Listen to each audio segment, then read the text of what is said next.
Hello friends, welcome to Toppers World. നമ്മുടെ ഇന്നത്തെ class 1ാം ക്ലാസ്സിലെ കൂട്ടുകാരുടെ കേരള പാഠാവലിയാണ്. അത് നമ്മുടെ സെക്കൻഡ് പാർട്ട് ടെക്സ്റ്റ് ബുക്കിലെ നമ്മുടെ പാഠങ്ങളാണ് നമ്മൾ എടുത്തുകൊണ്ടിരിക്കുന്നത്. നമ്മൾ ഇന്ന് ചെയ്യാൻ പോകുന്നത് നമ്മുടെ 14ാമത്തെ പാഠം ആരുടെ കുപ്പായം എന്നുള്ള 14ാമത്തെ ചാപ്റ്ററിൻ്റെ ക്ലാസ് ആണ് കേട്ടോ. അപ്പോൾ തൊട്ട് മുമ്പുള്ള ചാപ്റ്റേഴ്സിൻ്റെ ക്ലാസ്സുകൾ നമ്മൾ ഓൾറെഡി അപ്ലോഡ് ചെയ്തിട്ടുണ്ട്. മലയാളം മാത്രമല്ല, നിങ്ങൾക്ക് ആവശ്യമുള്ള എല്ലാ സബ്ജക്റ്റ് ക്ലാസ്സുകളും നമ്മുടെ ടോപ്പേഴ്സ് വേൾഡ് അവൈലബിൾ ആണ്. എല്ലാ സബ്ജക്റ്റ് പ്ലേലിസ്റ്റിൻ്റെ ലിങ്ക് നമ്മൾ ഡിസ്ക്രിപ്ഷൻ ബോക്സിൽ കൊടുത്തിട്ടുണ്ട് കേട്ടോ. അപ്പോൾ നിങ്ങൾക്ക് ആവശ്യമുള്ള ക്ലാസ്സുകൾ കാണുക. ക്ലാസ് യൂസ്ഫുൾ ആണെന്ന് തോന്നുകയാണെങ്കിൽ ലൈക്ക് ചെയ്യുക. അതുപോലെ തന്നെ എന്ത് ചെയ്യണം? നമ്മുടെ ചാനൽ സബ്സ്ക്രൈബ് ചെയ്യണം.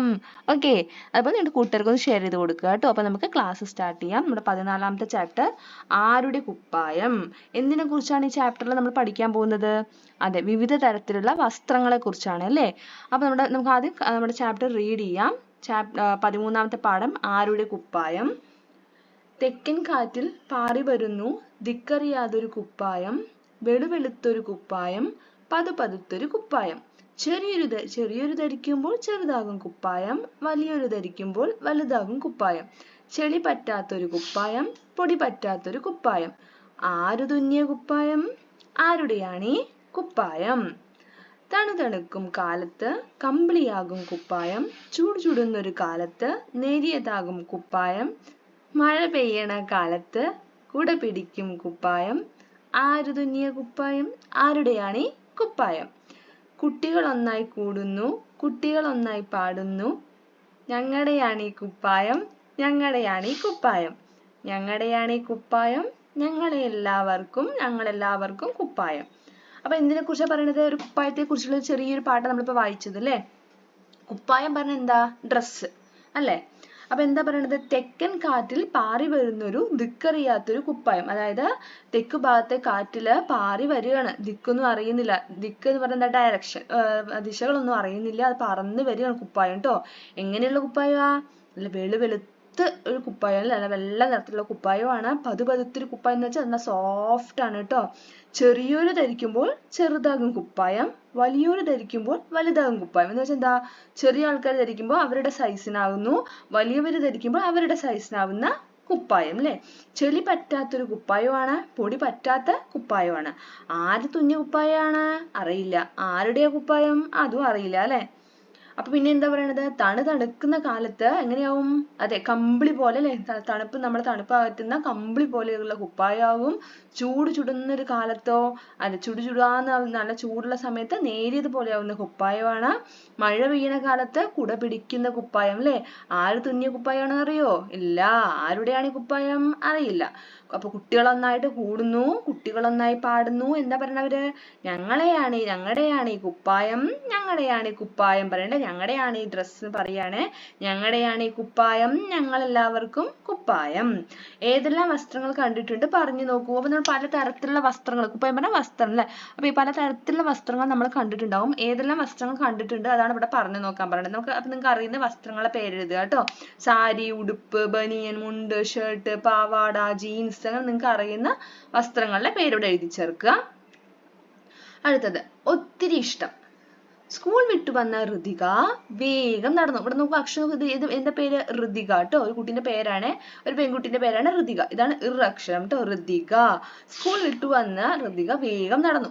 കടപ്പുറത്ത് എത്തണം. സോഫിയച്ചിയെ കാണണം. കുറെ മത്സ്യം വിറ്റ് സഹായിക്കണം. മോളെ ഋതികയെ, സോഫിയച്ചി വിളിച്ചു. ശബ്ദം കേട്ട് ഋതിക ഓടിച്ചെന്നു.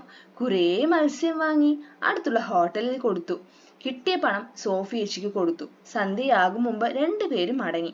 വരുന്ന വഴി സോഫിയച്ചി എവിടെ കയറി? എന്തോ ഒരു ശാലയിൽ കയറി മരുന്ന് വാങ്ങി എന്ന് പറഞ്ഞിട്ടില്ല.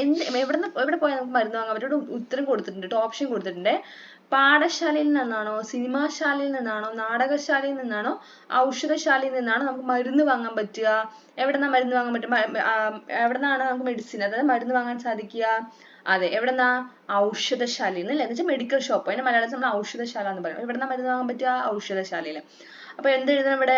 താഴെ കൊടുത്തിട്ടുണ്ട് കേട്ടോ, ശാല ഇവിടെ കൊടുത്തിട്ടുണ്ട്, അപ്പൊ എഴുതിയിട്ടുണ്ട് ഓൾറെഡി. അപ്പൊ ഇവിടെ ഔഷധ എന്ന് എഴുതുക. ഔഷധശാലയിൽ കയറി മരുന്ന് വാങ്ങി. വീട്ടിലെത്തിയപ്പോൾ അമ്മ പറഞ്ഞു, നാളെ പെരുന്നാളല്ലേ മോളെ, ഇനി ഇതാ നിനക്കൊരു ഉടുപ്പ്. വേണ്ടായിരുന്നു അമ്മേ. സാരമില്ല മോളെ. അപ്പൊ എന്താ പറയണത്? അതെ, അപ്പൊ എന്താ പറഞ്ഞത്? ഋതിക എന്ത് ചെയ്തു? വേഗം സ്കൂൾ വിട്ട് പോവാണ്. എന്നിട്ട് എങ്ങോട്ട് പോയി? കടപ്പുറത്ത് എത്തി അല്ലേ. അപ്പൊ കടപ്പുറത്ത് എത്തിയിട്ട് ആരെ കാണാൻ വേണ്ടി കടപ്പുറത്ത് പോയിരിക്കണത്? സോഫി ചേച്ചിയെ കാണാൻ വേണ്ടിയിട്ട്. ആരായിരിക്കാം സോഫി ചേച്ചി? അതായത് ചിലപ്പോൾ ഇവർ അയൽവക്കക്കാരായിരിക്കാം അല്ലേ? അപ്പൊ സോഫി ചേച്ചി കാണാൻ വേണ്ടി പോയിരിക്കുകയാണ് കേട്ടോ. സോഫി ചേച്ചി സഹായിക്കാൻ പോവാണ് ഋതിക. എന്ത് ചെയ്ത് സഹായിക്കാനാണ്? അതായത് സോഫി ചേച്ചി ഒരു മത്സ്യ വിൽപ്പനക്കാരിയാണ് അല്ലേ? അതായത് നമ്മള് കുട്ടികളൊക്കെ കടപ്പുറത്തൊക്കെ മത്സ്യമൊക്കെ വിൽക്കില്ലേ, മീൻ വിൽക്കില്ലേ? അപ്പൊ അങ്ങനെയുള്ള ഒരാളാണ് നമ്മുടെ സോഫി ചേച്ചി. അപ്പൊ സോഫി ചേച്ചിയുടെ കയ്യിൽ നിന്ന് കുറച്ച് മീൻ എടുത്തിട്ട് എന്ത് ചെയ്യണം? വിറ്റ് കാശാക്കി ചേച്ചിയെ സഹായിക്കണം. അതായത് മീൻ വിൽക്കാൻ ചേച്ചിയെ സഹായിക്കണം എന്നാണ് ഋതിക പറയണത് അല്ലേ? അപ്പൊ അങ്ങനെ വേഗം സ്കൂൾ വിട്ട് വന്ന് സോഫി ചേച്ചിയുടെ അടുത്തോട്ട് ഋതിക പോവുകയാണ്.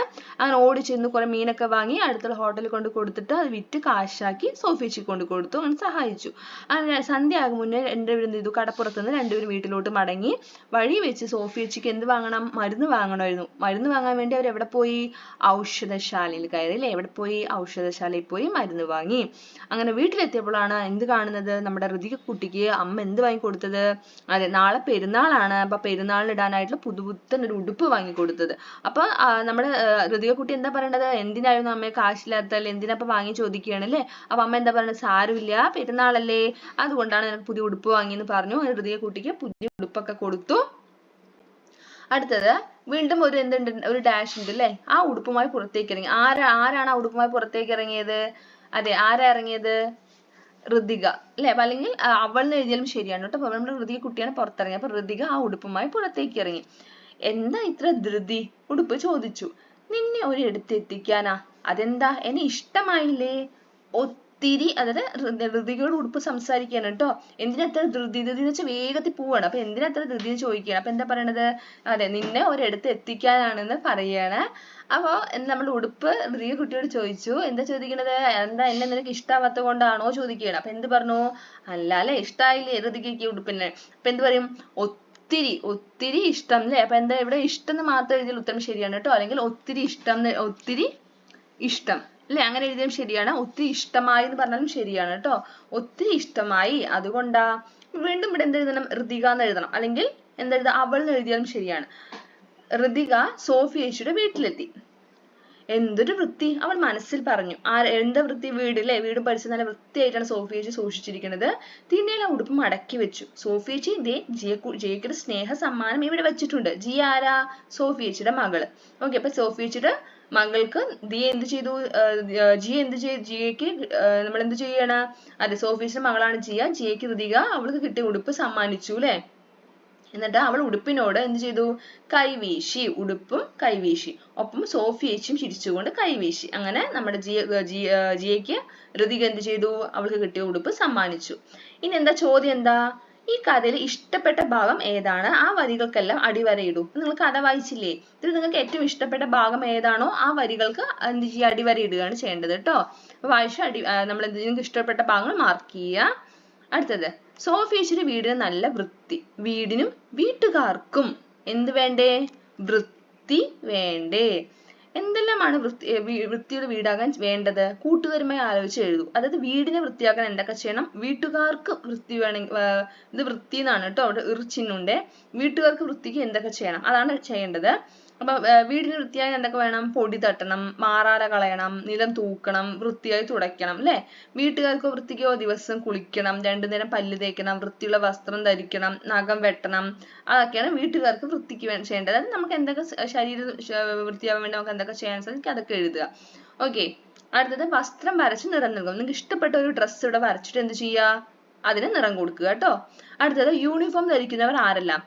അതായത് യൂണിഫോം ധരിച്ച് ജോലി ചെയ്യുന്ന കുറെ ജോലികളുണ്ട് അല്ലെ? അതാണ് ഇവിടെ എഴുതേണ്ടത്.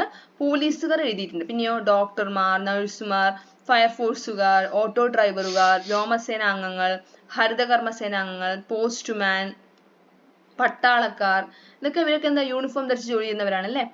വസ്ത്രം വരച്ച് നിറം നൽകുക. അടുത്തത് സാങ്കല്പിക ഡയറിയാണ്. ഋതിക അന്ന് ഡയറി എഴുതിയാൽ, അതായത് നമ്മുടെ ജിയയ്ക്ക് സമ്മാനം കൊടുത്തത് അല്ലേ? അവൾക്ക് പുത്തൻ ഉടുപ്പ് കിട്ടിയ ദിവസത്തെ ഡയറിയിലൂടെ എഴുതേണ്ടത്. അപ്പൊ ചുവടെയുള്ള ചിത്രത്തിലെ കാര്യങ്ങൾ കൂടി ഉൾപ്പെടുത്തണേ. അപ്പൊ നമുക്ക് ഉൾപ്പെടുത്തി നമുക്ക് എന്ത് ചെയ്യാം? നമ്മുടെ ചിത്രത്തിലുള്ള നമ്മുടെ പാഠത്തിലുള്ള ചിത്രങ്ങൾ ഉൾപ്പെടുത്തി നമുക്ക് ഡയറി എഴുതുക. ഋതികയുടെ ഡയറിയാണ് എഴുതേണ്ടത് കേട്ടോ. ഇവിടെ എഴുതിയിട്ടുണ്ട്. ഇന്ന് എനിക്ക് വളരെയേറെ സന്തോഷമുള്ള ഒരു ദിവസമായിരുന്നു. ഇന്നും പതിവ് പോലെ സ്കൂളിൽ പോയിരുന്നു. സ്കൂൾ വിട്ടു വന്ന് സോഫി ചേച്ചിയെ കാണാനായി വേഗം തന്നെ കടപ്പുറത്ത് പോയി. ചേച്ചി കടപ്പുറത്ത് ഉണ്ടായിരിക്കുന്നു. ചേച്ചിയുടെ കയ്യിൽ നിന്നും കുറച്ച് മത്സ്യം വാങ്ങി അടുത്തുള്ള ഹോട്ടലിൽ കൊണ്ടുപോയി വിറ്റു. എന്നിട്ട് കാശ് ചേച്ചിയുടെ കയ്യിൽ ഏൽപ്പിച്ചു. സന്ധ്യയ്ക്ക് മുന്നേ ഞാൻ കടപ്പുറത്ത് നിന്ന് മടങ്ങി. ഇവിടെ ഞങ്ങൾ നാക്കുക കേട്ടോ, ഞാനല്ല ഞങ്ങൾ. വരുന്ന വഴി സോഫിയേച്ചി ഔഷധശാലയിൽ കയറി മരുന്ന് വാങ്ങി. വീട്ടിലെത്തിയപ്പോൾ ഞാൻ ശരിക്കും ഞെട്ടിപ്പോയി. അമ്മ എനിക്കൊരു സമ്മാനം വാങ്ങിയിരുന്നു. നാളത്തെ പെരുന്നാളിന് ഇടാനായി നല്ല ഭംഗിയുള്ള ഒരു ഉടുപ്പ്. മഞ്ഞ നിറത്തിൽ ചുവന്ന നക്ഷത്രങ്ങളുള്ള നല്ല ചന്തമുള്ള ഒരു ഉടുപ്പ്. എനിക്ക് ഒരുപാട് ഇഷ്ടമായി. പക്ഷെ അത് കണ്ടപ്പോൾ എനിക്ക് ജയയാണ് ഓർമ്മ വന്നത്. പെരുന്നാളിന് മോളിന് ഒരു പുതിയ ഉടുപ്പ് വാങ്ങി കൊടുക്കാൻ പോലും പണമില്ലെന്ന് സോഫിയേച്ചി പറഞ്ഞത് ഞാൻ ഓർത്തുപോയി.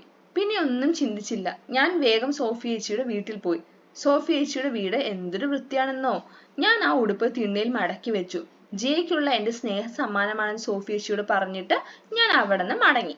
വീട്ടിലെത്തിയ അമ്മയോട് നടന്നെല്ലാം പറഞ്ഞപ്പോൾ അമ്മയ്ക്ക് ഒത്തിരി സന്തോഷമായി. എങ്ങനെയുണ്ട് ഡയറി? ഇതുപോലെ എന്ത് ചെയ്യാം, നിങ്ങൾ ഡയറി കംപ്ലീറ്റ് ചെയ്യുക കേട്ടോ. ഇതാണ് എഴുതേണ്ടത്. അങ്ങനെ നമ്മുടെ നെക്സ്റ്റ് എഴുതേണ്ടത് എന്താണ്? അതെ, ഇവർ രണ്ടാളും സംസാരിക്കുന്നതാണ് എഴുതേണ്ടത് അല്ലേ. അപ്പൊ ഇവിടെ നോക്കൂ, ഒരു കടയുണ്ട്. എന്താണ്, ഏത് കടയാണിത്? ഔഷധശാലയാണ് അല്ലെ. ഔഷധശാല എന്ന് വെച്ചാൽ മെഡിക്കൽ ഷോപ്പ്. അപ്പൊ ഇവിടേക്കാണ് ഇവർ പോയിക്കൊണ്ടിരിക്കുന്നത്. അപ്പൊ ഇവിടെ എന്തായിരിക്കും ഇവിടെ സംസാരിച്ചിട്ടുണ്ടാവുക? അതാണ് ഇവിടെ വിട്ടുപോയെടുത്ത് ഇവിടെ എഴുതേണ്ടത് കേട്ടോ. ഇവിടെ എഴുതണം. അതാണ് എന്തായാലും ചോദിക്കുക. കുട്ടിയോട് എന്ത് ചോദിച്ചിട്ടുണ്ടാവും? മോളെ, എനിക്ക് മരുന്ന് വാങ്ങണം എന്ന് പറയുകയാണ് അല്ലേ. അപ്പൊ ഇവിടെ എന്തായിരിക്കും വരിക? നമുക്ക് ഔഷധശാലയിൽ പോകാം എന്ന് പറയും അല്ലേ. നെക്സ്റ്റ് ചെറിയൊരു കവിതയാണ്. കവിതയുടെ പേരെന്താ? കുപ്പായം എന്നാണ് കേട്ടോ. കുപ്പായം എന്നാണ്. നമുക്ക് വായിക്കാം. പുലരിക്കുണ്ടൊരു കുപ്പായം, പൂമാന കുപ്പായം, അന്തിക്കുണ്ടൊരു കുപ്പായം, ചെഞ്ചായ കുപ്പായം, രാവിനുണ്ടൊരു കുപ്പായം, പൂക്കൾ തുന്നിയ കുപ്പായം, പകലിനുണ്ടൊരു കുപ്പായം, പല വർണ്ണത്തിൽ കുപ്പായം. അടുത്തത് വസ്ത്രവുമായി ബന്ധപ്പെട്ട വാക്കുകൾ എഴുതണം. നൂലുണ്ട്, സോപ്പ്, തയ്യൽക്കട, ബട്ടൺസ്, തയ്യൽക്കാരൻ, സൂചി, തയ്യൽ മെഷീൻ, കോളർ, തുണിക്കട, അങ്ങനെ വസ്ത്രവുമായി ബന്ധപ്പെട്ട വാക്കുകൾ കണ്ടെത്തി എഴുതുക. അപ്പം ഇത്രയുമാണ് നമ്മുടെ ഇന്നത്തെ ക്ലാസ്. എല്ലാ കൂട്ടരും ക്ലാസ് ഇഷ്ടമായി കാണുന്നു കരുതുന്നു. ക്ലാസ് ഇഷ്ടമാണെങ്കിൽ തീർച്ചയായും ലൈക്ക് ചെയ്യുക, നിങ്ങളുടെ കൂട്ടർക്ക് ഷെയർ ചെയ്ത് കൊടുക്കുക. നമ്മുടെ ചാനൽ ആദ്യമായി കാണുന്ന കൂട്ടുകാരാണെങ്കിൽ സബ്സ്ക്രൈബ് ചെയ്യുക. താങ്ക്